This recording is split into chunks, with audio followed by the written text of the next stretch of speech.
क्या ट्रंप का ये गिफ्ट मोदी को ले डूबेगा? H1B वीजा पर 90 लाख रुपए की लूट, लाखों भारतीय नौकरियां दांव पर। क्या ये दोस्ती का ट्रंप कार्ड है या मोदी की चुप्पी साधने का एक सबक? आज का मुद्दा वो जो हर भारतीय आईटी प्रोफेशनल के दिल को चीर रहा है। अमेरिकी राष्ट्रपति ट्रंप ने H1B वीजा पर $1 लाख यानी करीब 90 लाख रुपए की भारी फीस लगा दी।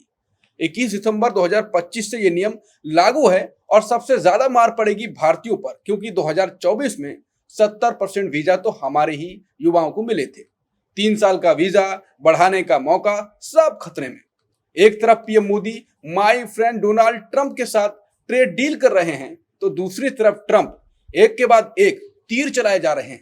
टैरिफ से चाबहार पोर्ट तक, बयानबाजी तक में कांग्रेस चिल्ला रही है ये होनहार युवाओं का भविष्य बर्बाद करेगा। पीएम मोदी की विदेश नीति पर भी सवाल उठा रही है। आपके सौरभ भारद्वाज कटाक्ष मार रहे हैं कि वापस आओ, विश्व गुरु का जादू देखो, यानी कि उनका जो कार्यकाल में जो हो रहा है उसे देखो आके।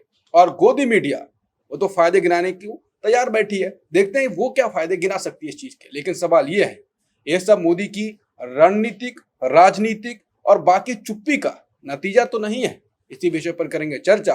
नमस्कार, मैं हूं अंकुर और आप देख रहे हैं सत्येंद्र का धमाकेदार शो बेबाक मुकेश, जहां हम बेबाकी से सामने लाते हैं वो सच जिसे कोई छुपाना चाहता है।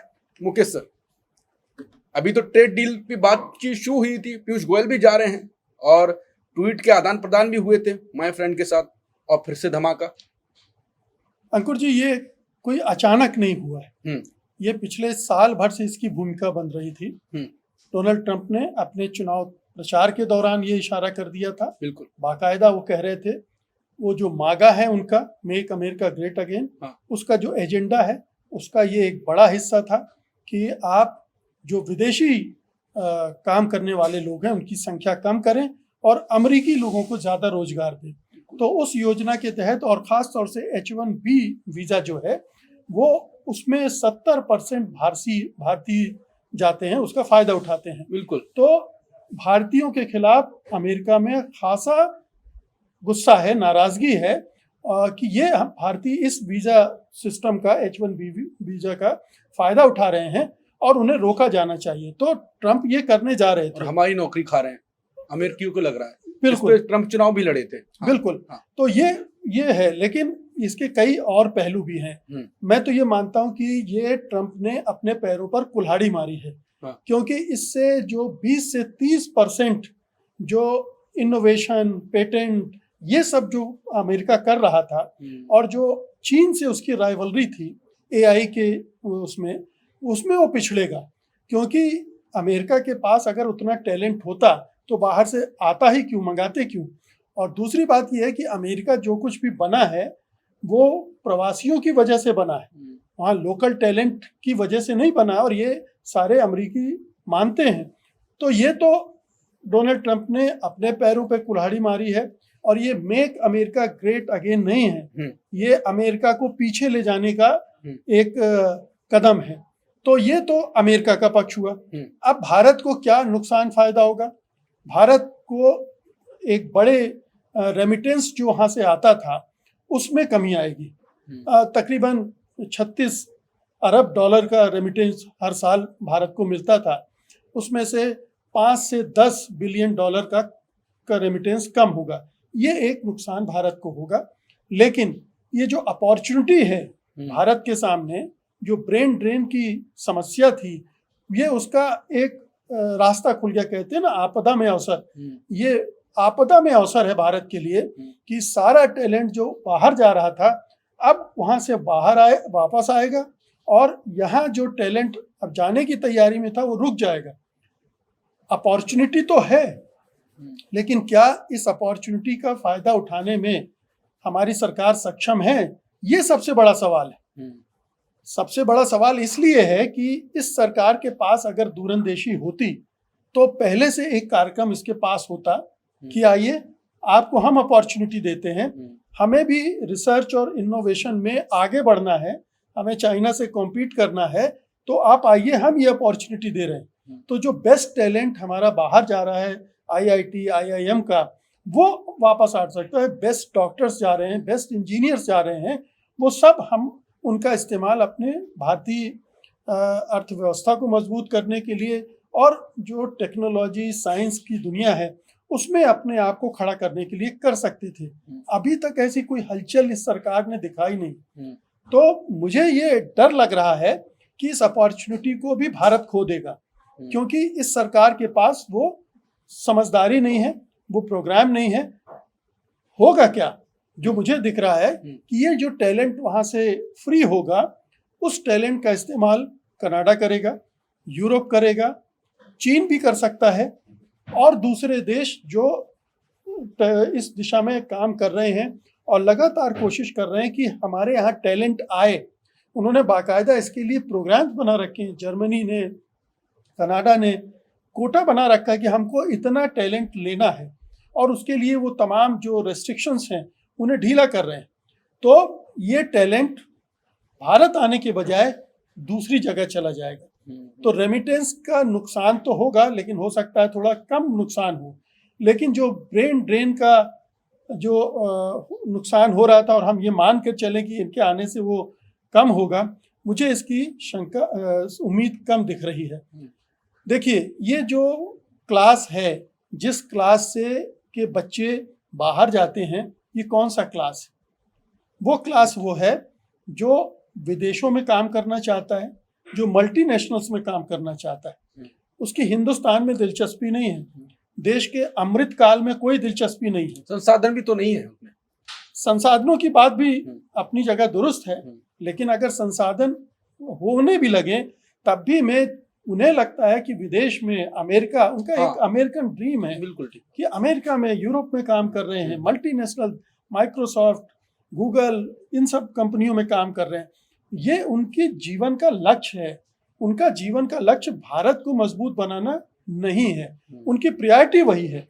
तो वो जो लक्ष्य है उनका, वो भारत में नहीं आएंगे। भारत में अभी कुछ अगर संभावना दिख रही होती, कोई बड़ी उम्मीदें दिख रही होती कि मल्टीनेशनल कंपनीज आ रही हैं, इन्वेस्ट कर रही हैं, यहाँ अपॉर्चुनिटी मिलेगी, हम उनमें काम करेंगे, तो संभवतः ये उनके लिए हो सकता था। और जो अमेरिका, ट्रम्प साहब ने ये कर दिया है, उसकी वजह से बहुत मुमकिन है कि बहुत सारी अमेरिकन कंपनियां अब बाहर इन्वेस्ट करने के लिए जाएं भी, और वहाँ अपॉर्चुनिटी पैदा हो भी। लेकिन क्या वो भारत आएंगी?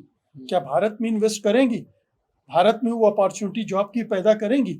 और अगर करने की कोशिश करेंगी तो अमेरिका में ट्रम्प साहब जो बैठे हैं वो क्या करेंगे? तो कम से कम जब तक ट्रम्प है, ये एक समस्या खड़ी हो गई है भारत के सामने। भारत इस मौके का फायदा उठा सकता था, लेकिन मैं दुख के साथ कहूंगा कि नहीं उठा पाया। मोदी की चुप्पी पर यह सवाल पूछते पूछते मैं थक गया हूं कि कई बार शो में ये पूछना ही पड़ता है, और कई विपक्ष भी लगातार ये सवाल ही उठाता है जब भी झटका लगता है कि चुप्पी होती है, जब भी ट्वीट होता है बस वो भी तारीफ में। अब फिर चुप्पी, क्योंकि और ये ट्रम्प के बारे में बता भी रहे, व्यक्तित्व उनका ऐसा है, बुली करते हैं, उनके सामने आप ऐसे करोगे तो और वो बुली करेंगे आपको। तो ट्रम्प के सामने अभी भी चुप्पी बनी हुई है। और साथ में जो मैंने सौरभ भारद्वाज का जिक्र किया कि आइए विश्व गुरु की जो मोदी की जो कार्यकाल में जो नीति है उसे भुगतिया आके, तो फिर इसको कैसे देखते हैं चुप्पी? और अगर मान लीजिए सब तो नहीं जा पाएंगे, किसी का ड्रीम वहां पर होता है, तो फिर कितना राजनीति में फेरबदल होगा? देखिए, ये आपका कहना सही है कि जिस वर्ग के लोग बाहर जाते हैं वो बहुत वोकल वर्ग होता है।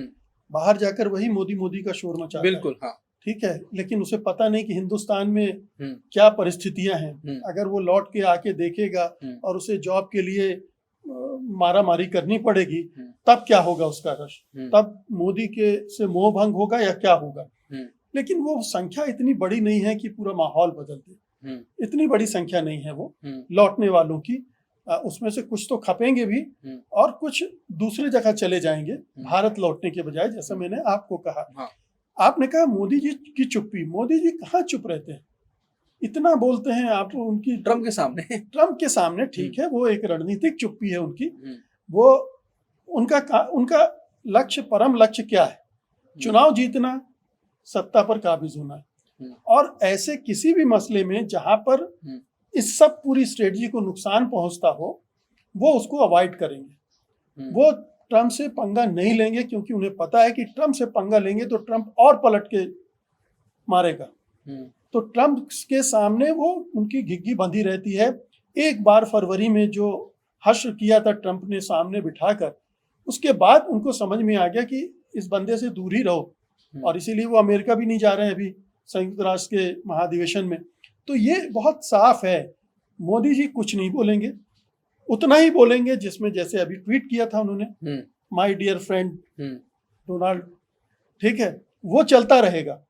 और अब बातचीत तो चल रही है, शायद इंतजार कर रहे होंगे कि ट्रेड टॉक्स कहीं सिरे लगेंगी, उसका श्रेय लेना है, तो उस पर उनका अभी फोकस होगा, किसी तरह से ये चीजें सध जाए, फिर बाकी चीजें। और ये भी ध्यान रखना चाहिए कि ट्रंप कोई हमेशा अमेरिका के राष्ट्रपति नहीं रहने वाले।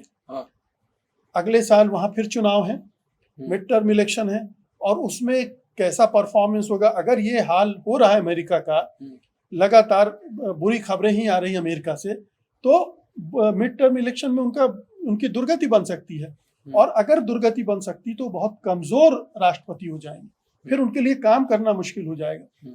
तो शायद मोदी जी नहीं, पूरी दुनिया उस समय का इंतजार कर रही है कि जब ट्रंप कमजोर होंगे तब हमारी बारी आएगी पलटवार की, तो शायद उसका इंतजार कर रहे हो। लेकिन इस बीच में जो ये 1.5 साल का वक्त है, इसमें भारत को किस तरह का नुकसान होगा, कितने दबाव आएंगे, मोदी जी कहाँ कहाँ सरेंडर करेंगे, ये देखने वाली बात है कि इन 1.5 सालों में ही वो चीजें ना हो जाएं और फिर उसको भुगतता रहे भारत, उससे निकल पाना बड़ा मुश्किल होगा। क्योंकि अगर राष्ट्रपति बदलता भी है, अगर मान लीजिए डेमोक्रेटिक पार्टी भी आती है, तो जो कदम अभी उठाए हैं उनको पूरी तरह से रिवर्स करना भी उनके हाथ में नहीं होगा, क्योंकि फिर अमेरिका में क्या भावनाएं बनती इस पे डिपेंड करेगा। अगर बहुत नुकसान हो रहा है, महंगाई बढ़ती है, ये सब चीजें होती हैं, तो हो सकता है कि सारी पॉलिसीज रिवर्स हों, लेकिन उनमें भी रोल बैक में भी टाइम लगे।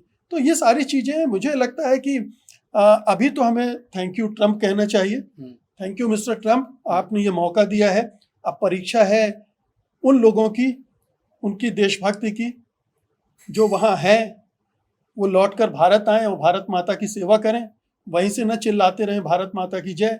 यहाँ आए, यहाँ से जो भागने की तैयारी में हैं वो भी अपने राष्ट्र निर्माण में योगदान दें। मोदी जी का सपना है विकसित भारत का 2047 में, उसमें उनकी भूमिका अहम हो सकती है। तो यहाँ पर जो भी इनोवेशन है, रिसर्च है, AI के फील्ड में काम करने की गुंजाइश है, हैदराबाद, बेंगलोर, पुणे, गुड़गांव, यहाँ जाकर काम करें और देश को आगे ले जाएं।